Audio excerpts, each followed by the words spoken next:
this is Lucy at Parasol Pirate and I'm here to tell you about my Biannual Bibliothon TBR. Never make them easier, say.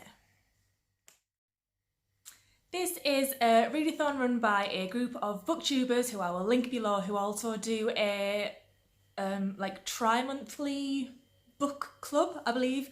It's been going on for quite a while. It's the first time that I will be joining in with it. I found out about it from Fred Weasley Dies Laughing. Aoife, I will link her there so you can give her a click. She's really great. Have a look. So she uploaded a TBR the other day and I was like, I want to get involved in that too. So I am.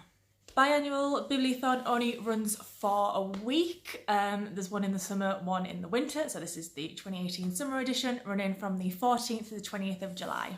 As usual with readathons, there are some challenges that you can take part in. So I thought, since I actually know about this one a little bit in advance, I will try and stick my TBR in with these challenges. Having said that, the first challenge is to read a group book that everyone's open to read, and then there's some sort of like live show at the end of the readathon where you can all chat about it. However, I am not taking part in that this year because the book is wicked deep by someone who the author is not in front of me, so it'll be up there that you can have a look and link down below.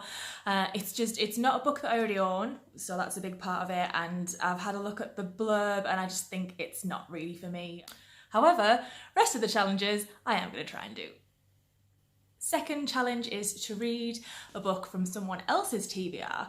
So I am still trying to go through books that I already own. So I had to troll through the Biannual Bibliothon TBRs that have already been put up on BookTube and found Kat at Bruise and Reviews, who may be reading Heart-Shaped Bruise by Tanya Byrne. It is part of her next challenge, which is read a chapter of 3 books and choose one.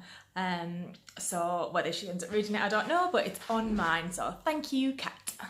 As I said, number 3, read a chapter of 3 books and choose on one. So the 3 I have are, reading from a script, The Outside by Albert Camus, Hot Milk by Deborah Levy, and Dark Matter by Paver. So I've chosen like relatively short books for this because eventually I would like to read all of them, and if I've got time I might read more than one, but very unlikely. Deborah Levy, I've read Swimming Home a few years ago, which was sort of like a woman dealing with depression, and I believe this is the mother and daughter go to Spain to deal with either a debilitating illness or a terminal illness. So see what that one's like. And Dark Matter by Paver is like a ghost story, and I've read Thin Air by her, which I enjoyed. And then the Albert Camus one is a bit of a mystery. I just know that it's short and it's been on my TBR pile for a while, so watch this space.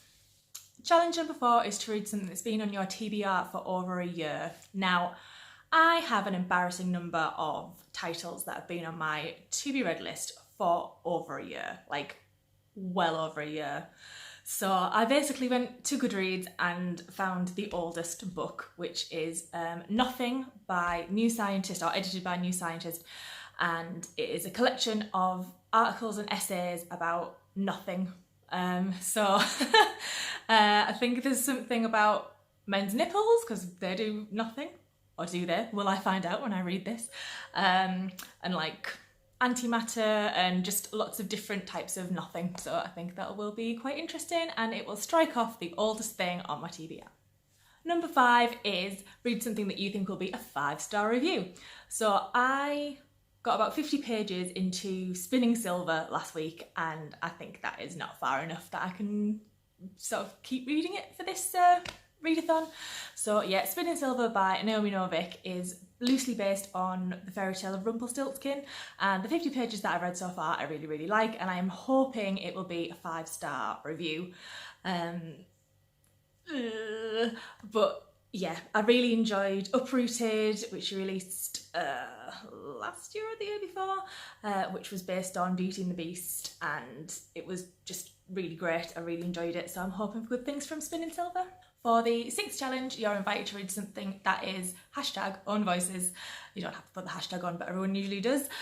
So own voices is where the author and the protagonist have something in common, whether it's sexuality or ethnicity, some sort of disorder, anything like that, as long as the protagonist and the author have it in common. And also for this challenge, it is not the same as you, so someone who has a different ethnicity from me or a different sexuality from me, etc, etc. So I've chosen Nnedi Okorafor's Binti Homecoming, which is the third in her Binti like series, that are all short novels. I've really enjoyed the previous two, and just finding out about Okorafor's sort of culture is just really, really interesting. These are like sci-fi set in the future as well, so that crosses over with other interests that I have. But yeah, hoping for really good things from this one too. And finally, for challenge number 7, I've doubled up, sorry. This is the last book that you bought, which was also Spinning Silver. So I'm doubling up with challenge number 5, reading Naomi Novik's Spinning Silver, because it's so shiny and beautiful and I really want to read it, and it's the last thing that I bought, and I think it'll be a 5-star review. I'm not cheating, guys. It's not cheating. So that is it for my Biannual Bibliothon TBR. Let me know what you're reading. Are you thinking of reading any of the same things? Are you joining in at all? Do you think, as I used to, that like readathons are just not really for you? Is it too much pressure on reading? What? Let me know. So yeah, I will do another video at the end of the week to let you know how I got on. Hopefully well, hopefully better than Tome Topple, but I mean, who knows? Until then, ta-ta!